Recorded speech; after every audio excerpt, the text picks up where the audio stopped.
Hello students, welcome back to our online classes. As we all know that schools are still closed, so we have to continue our online classes only. Now have a look at chapter number 1, Understanding our Past.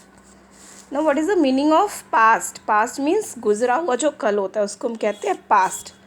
How to understand? कैसे हमें पता चलेगा? Through history. Now have a look at your chapter. What makes the past important? मेरा throat में मेरी थोड़ी problem है, so try to understand my problem. Okay, let's continue. What makes the past important? All of us wonder how people lived many years ago. Did they live the way we do? क्या वो कैसे रहते थे जैसे हम आज रहते हैं उस तरह से रहते थे? How different were their lives from us? और किस तरह से उनकी लाइफ डिफरेंट थी फ्रॉम आर्स, हमारी लाइफ से उनकी लाइफ किस तरह से डिफरेंट थी. The branch of study that may have answers to all such queries is called history.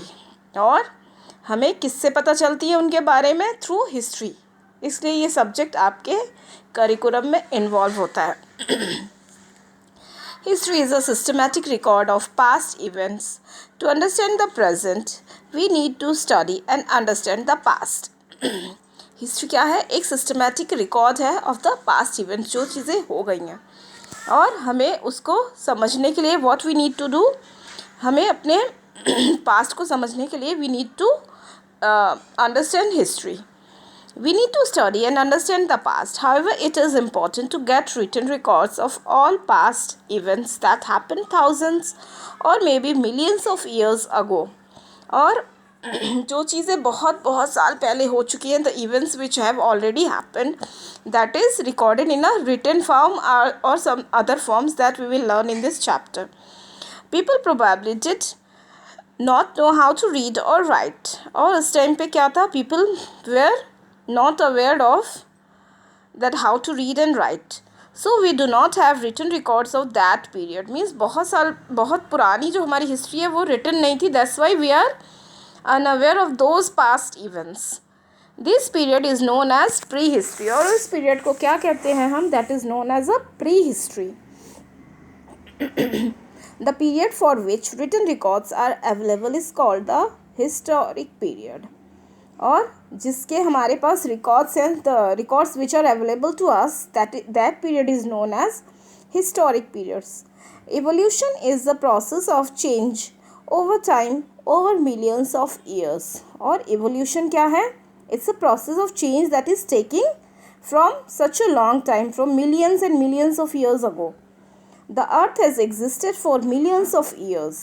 Means हमारा अर्थ कब से था? That was existed millions of years ago. बहुत सालों के पहले भी हमारा अर्थ था.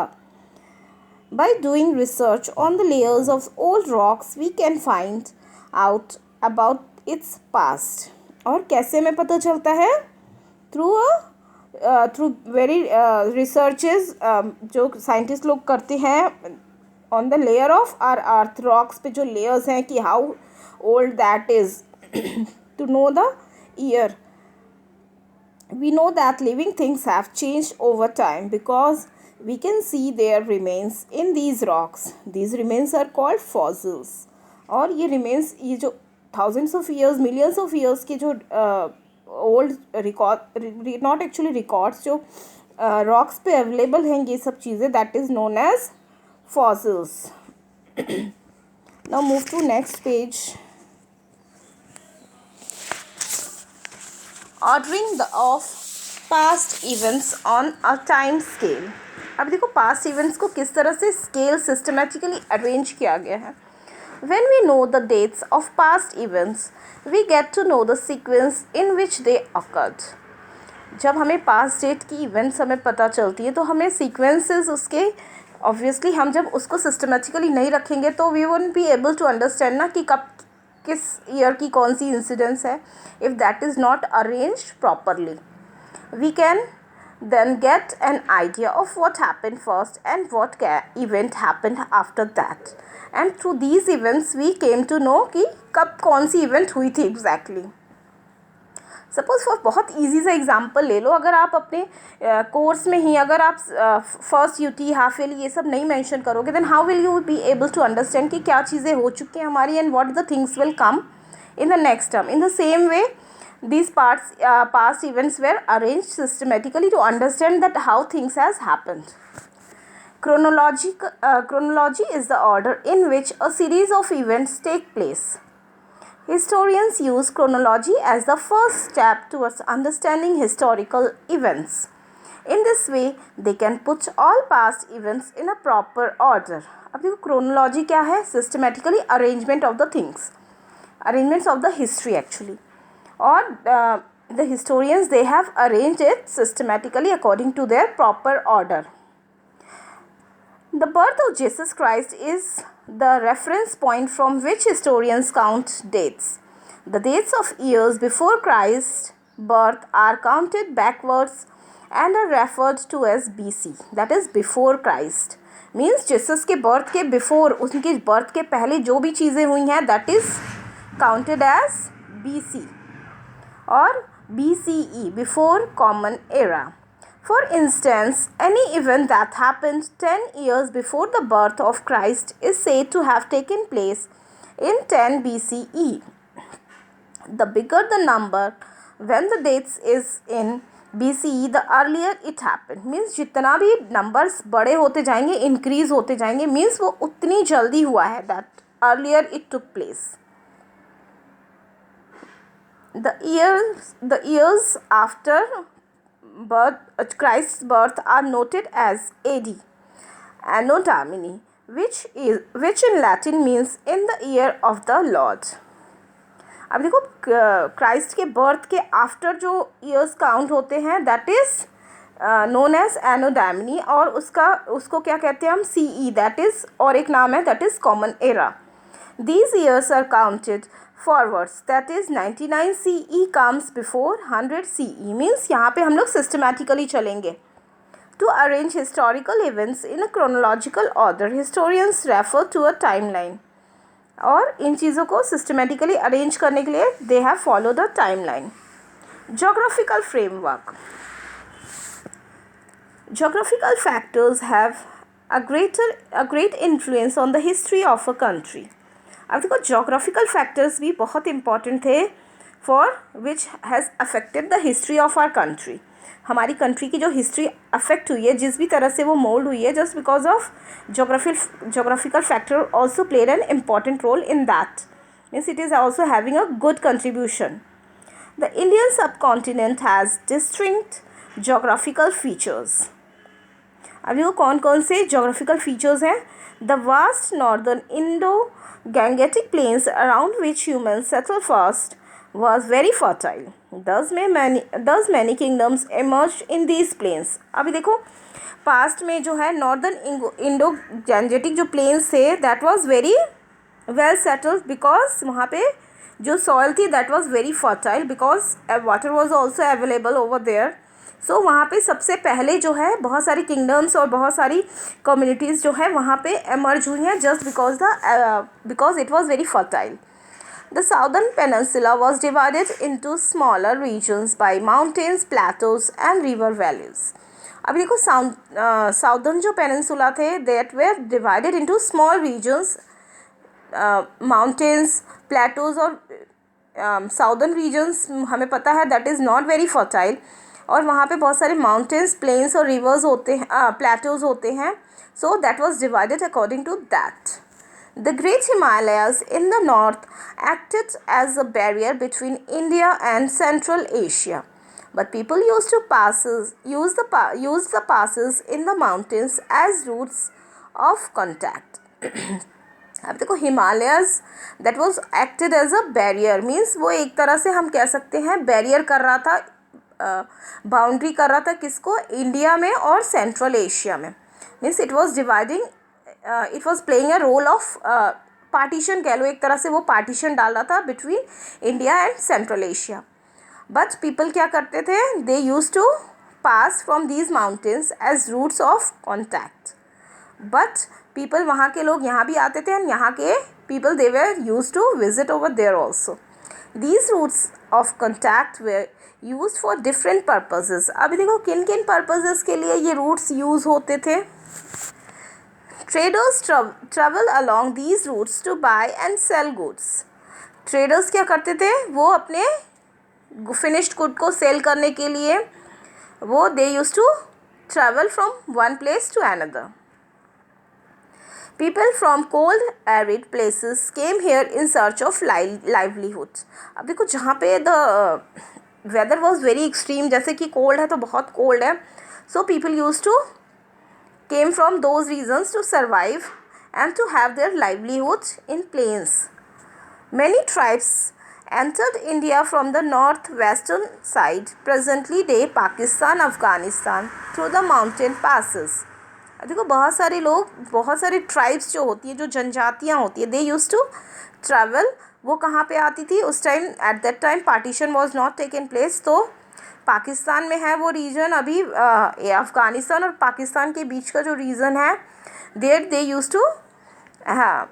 To survive over there, because वहाँ पे माउंटेन्स में बहुत ही हार्श होता था weather. Religious leaders used these routes to spread their messages.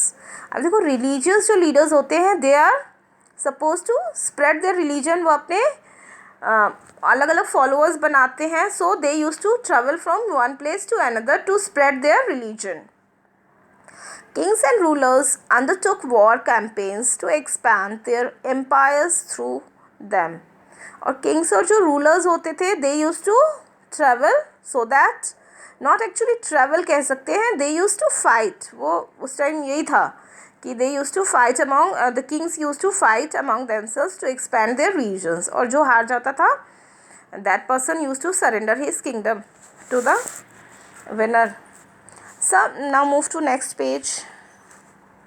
Some traders returned home while others settled down to make India their homeland. They exchanged many ideas and traditions. अभी देखो कुछ traders होते हैं, they used to return their home, but some of them used to settle in India also. They have settled over here, and as a result what happened, they exchanged many ideas and traditions. क्या होते थे? उनके ideas और उनके traditions, उनकी eating habits, उनकी dressing sense, मतलब all these people used to copy from each other. They taught as well as learn from the people living here. और यहाँ के लोगों को वो सिखाते भी थे और कुछ चीज़ें they used to learn also. This exchange of ideas resulted in the development of a unique culture. Many ideas were retained while others underwent change. अभी देखो क्या हुआ? As a result what happened? एक unique culture का development हुआ and many ideas they were retained and were some changes took place just because of these. All early civilizations developed along river valleys. Farming resulted in the production of more food than was required. This allowed people to engage in professions other than farming. अभी देखो सबसे पहले जो early civilization that emerged in along the river side, because river side पे क्या होता था? Because of the availability of water क्या होता था? Farming was very easy. They were able to farm, and उस टाइम तो बेसिकली यही प्रोफेशन होता था, फार्मिंग ही होती थी. एंड एज अ रिज़ल्ट वहाँ पे भी अलग अलग प्रोफेशंस कैसे इमर्ज होते थे? सपोज फार्मर ने ग्रो किया and they use to sell that goods in the market, और वहाँ पे जो है अलग अलग लोग they use to purchase and from there they use to sell, and क्या हो गया? एक अलग तरह का प्रोफेशन इमर्ज हो गया. As traders traveled to different cities to sell their surplus produce, towns and cities developed. अभी क्या होता था? Travelers क्या करते थे? The traders they used to travel from one place to another to sell their extra goods, means surplus, जो उनके पास ज़्यादा बच रहा है, they used to sell those things to different towns and cities.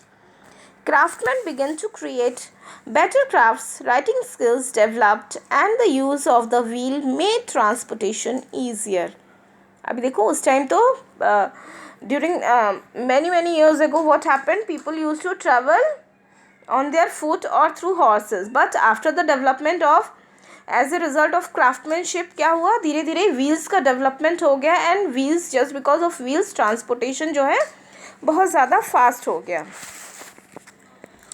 Various sources of history. अभी देखो कौन कौन से सोर्सेज हैं हिस्ट्री के.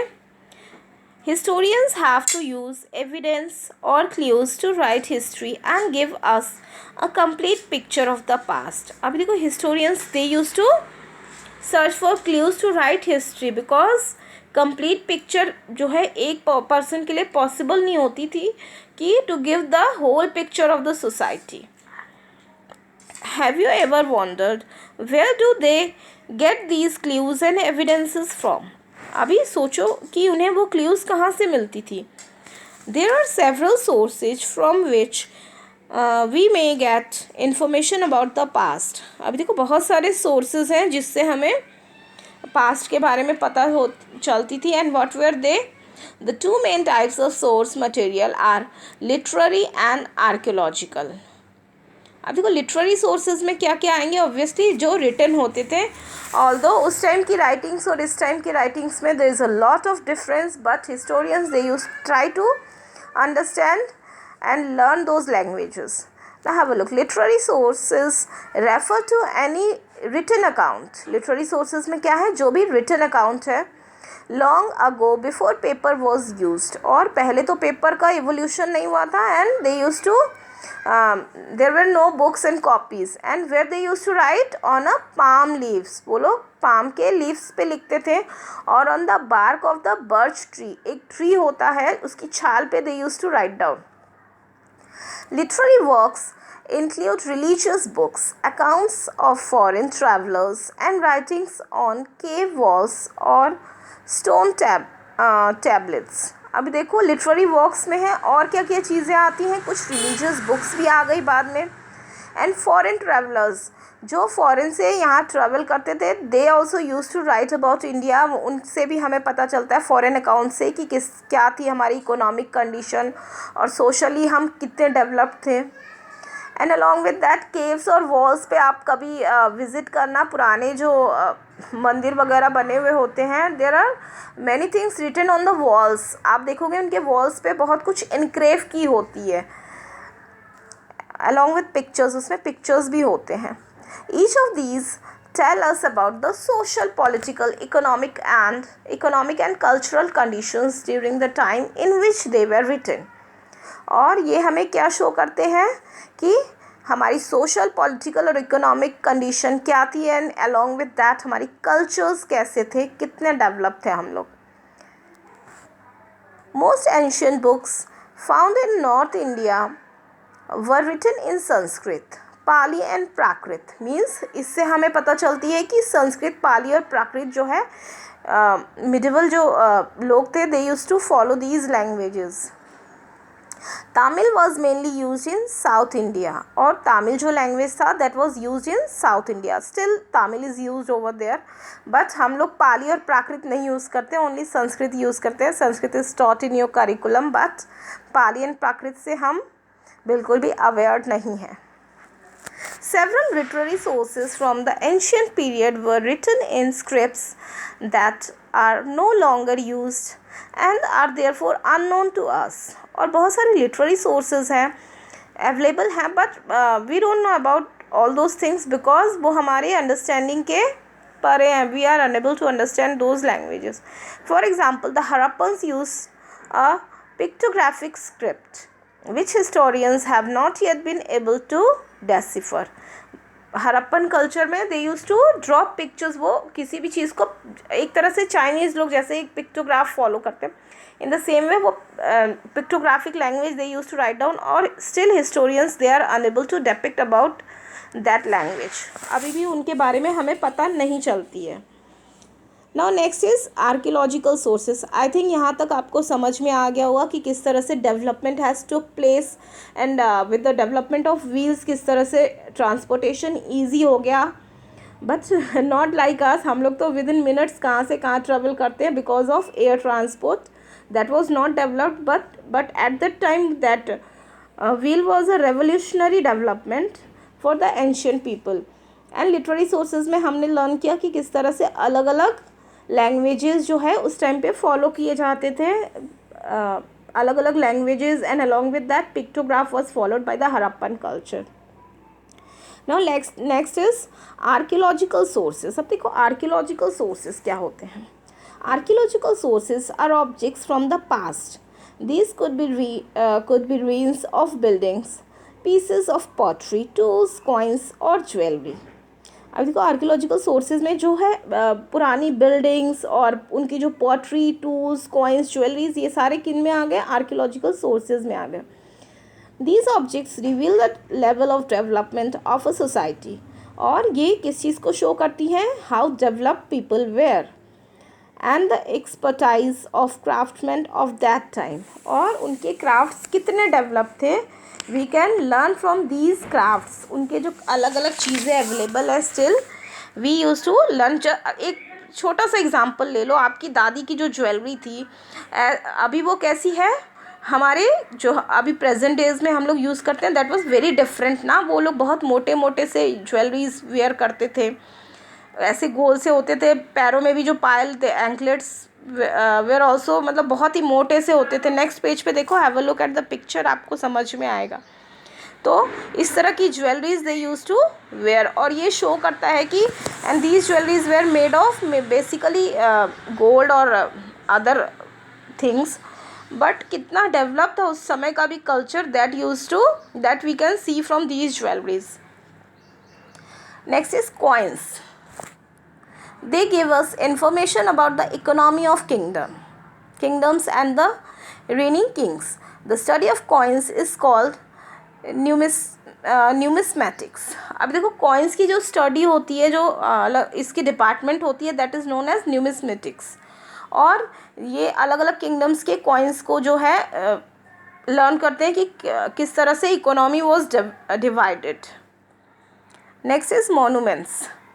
Much of our information about art and architecture style are drawn from the study of monuments. Monuments के through हमें अलग अलग आर्ट और आर्किटेक्चरल स्टाइल जो है हमें पता चलती है. We used to learn from these monuments. Inscriptions. These are records engraved on pillars, stone walls and clay tablets. Scribbles carved their writings onto stone surface using chisels and hammers. They usually give detail of battle won or instructions from the ruler to the common people. Study of inscriptions is called epigraphy. अब देखो जो ये inscriptions की जो study करते हैं, detail हमें बताते हैं, that department is known as epigraphy. और वो हमें इन पिलर्स में और स्टोन्स में हमें क्या चीज़ देखने को मिलती है, how the things were engraved. वहाँ पे पहले दे यूज़ हैमर्स, उस शेप को कैसे वो पिक्चर टाइप का they use to present. Now next is artifacts. These include pottery, seals, ornaments, tools, weapons etcetera. Artifacts में हमें क्या क्या चीज़ें देखने को मिलती हैं, पॉटरी, उनके सील्स जो अलग अलग सील्स होते थे, उनके ornaments, jewellery, tools, weapons etcetera. Tools और वेपन्स के थ्रू भी हमें पता चलता था how well they were in war field, किस तरह से वो कितने डेवलप थे. Seals and pottery provide information about trade links between two places.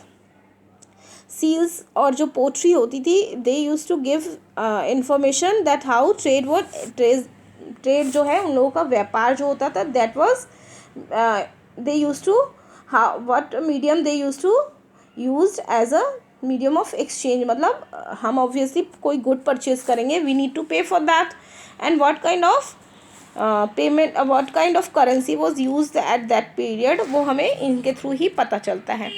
Through tools, weapons and ornaments we learn about the lifestyle of people who lived during that time. और इनके through हमें क्या पता चलती हैं, उनकी लाइफस्टाइल के बारे में, कि that how they use to live. Archaeological objects are usually found during excavations at the historical sites. Experts known as archaeologists study such objects. They give us a lot of information such as the time period they belong to and how people lived at that time. अभी देखो archaeology जो है, archaeologist जो है वो department होती है archaeology जो है, उसमें archaeologist they use to find, वो लर्न करते हैं। किस तरह से लर्न करते हैं वो, दे यूज टू, वो लेयर्स सॉइल के अंदर के जो चीज़ें होती हैं, दे यूज टू डिग, और उसमें से निकालते हैं कि किस तरह से how developed particular culture was. They even study grains, plant remains and the bones of animals found at excavated sites.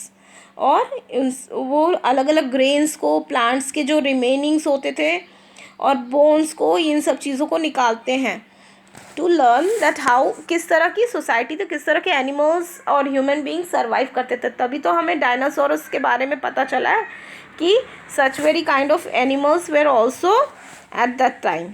Otherwise हमें कैसे पता चलता, बिकॉज हमने तो कभी भी नहीं देखा है dinosaur.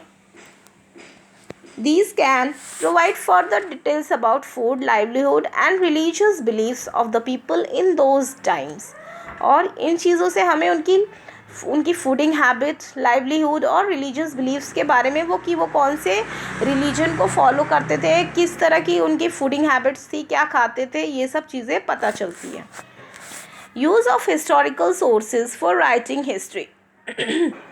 Literary and archaeological sources both provide information required to write history. अब देखो लिटरेरी और आर्कियोलॉजिकल जो सोर्सेज हैं, इन दोनों से हमें क्या मिलती हैं, एक हिस्ट्री का प्रीवियस चीज़ों के बारे में नॉलेज मिलती है, that is history.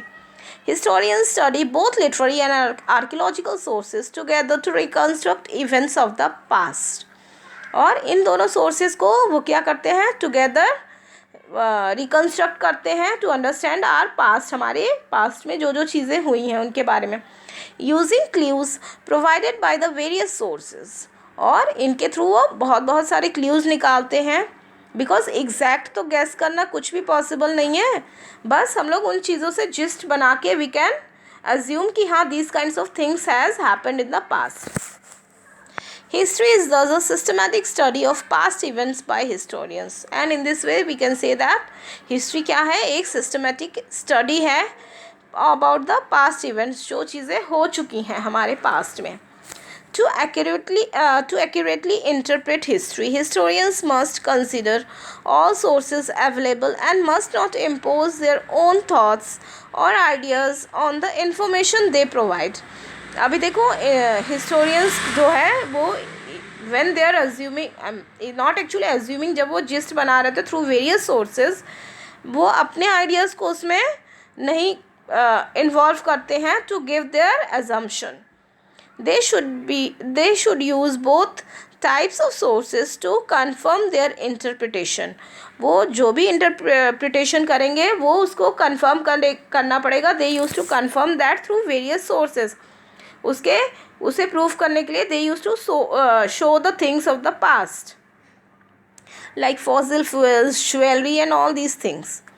They should not be biased in their approach and try to narrate the past as it once was. और वो biased नहीं होने चाहिए बिल्कुल भी, किसी चीज़ को लेके बिल्कुल कट्टर नहीं होने चाहिए, so that otherwise they won't be able to predict the past. So the chapter is complete now.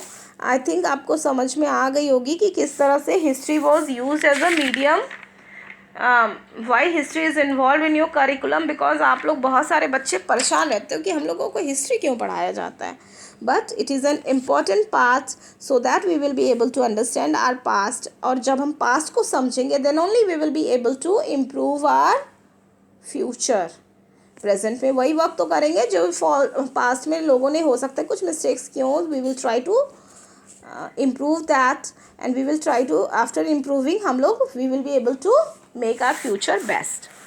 Okay, bye bye students.